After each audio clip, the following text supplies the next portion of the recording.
বিশ্বকাপের মঞ্চে বাঘের গর্জন নেই, গ্যালারিতে নেই লাল সবুজের সেই উন্মাদনা। এমন দৃশ্য কি কেউ কল্পনা করেছিল? 1999 সালের পর এই প্রথম বাংলাদেশ ছাড়াই পর্দা উঠেছিল টি-20 বিশ্বকাপের। কেন এই নির্বাসন? রাজনৈতিক মারপ্যাচ নাকি ভুল সিদ্ধান্ত? দীর্ঘ নীরবতা ভেঙে অবশেষে মুখ খুললেন সাকিব আল হাসান। মুম্বাইয়ের এক অনুষ্ঠানে তিনি যা বললেন তাতে তোলপাড় পুরো ক্রিকেট পাড়া। সাকিব সাফ জানিয়েছেন, গত টি-20 বিশ্বকাপে অংশ না নেওয়াটা ছিল দেশের ক্রিকেট ইতিহাসের সবচেয়ে জঘন্যতম এক সিদ্ধান্ত। যখন ভারত সফরের সব প্রস্তুতি তুঙ্গে, ঠিক তখনই রাজনৈতিক অস্থিরতা আর নিরাপত্তার দোহাই দিয়ে বাধা হয়ে দাঁড়ায় অন্তর্বর্তী সরকার।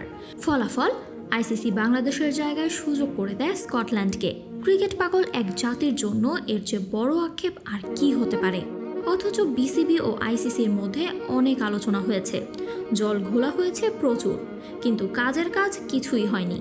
সাকিব মনে করেন, ক্রিকেটারদের এই বড় মঞ্চ থেকে বঞ্চিত করা কোনোভাবেই ঠিক হয়নি। তার ভাষায়, এতে দেশের ক্রিকেটের যে ক্ষতি হয়েছে তা অপূরণীয়।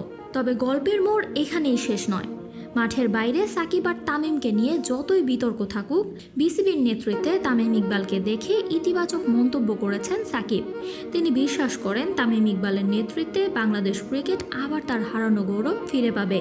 এমনকি ভারত বাংলাদেশ দ্বিপাক্ষিক সিরিজ নিয়েও আশার বাণী শুনিয়েছেন তিনি। সাকিব এখন দেশ ছাড়া, দূরপ্রবাসে তার সঙ্গী এখন একাকিত্ব আর আইনি লড়াই। তবুও স্বপ্ন দেখেন আবারও ফিরবেন প্রিয় মিরপুরের সেই চিরচেনা মাঠে, যেখানে হাজার হাজার মানুষের চিৎকারের মাঝে ইতি টানবেন নিজের বর্ণাঢ্য ক্যারিয়ারের। সাকিবের এই স্বীকারোক্তি কি তবে ক্রিকেট প্রশাসনের ভেতরে জমে থাকা কোনো বড় ঘটকের সামনে নিয়ে এলো? Samantha, beyond border sports.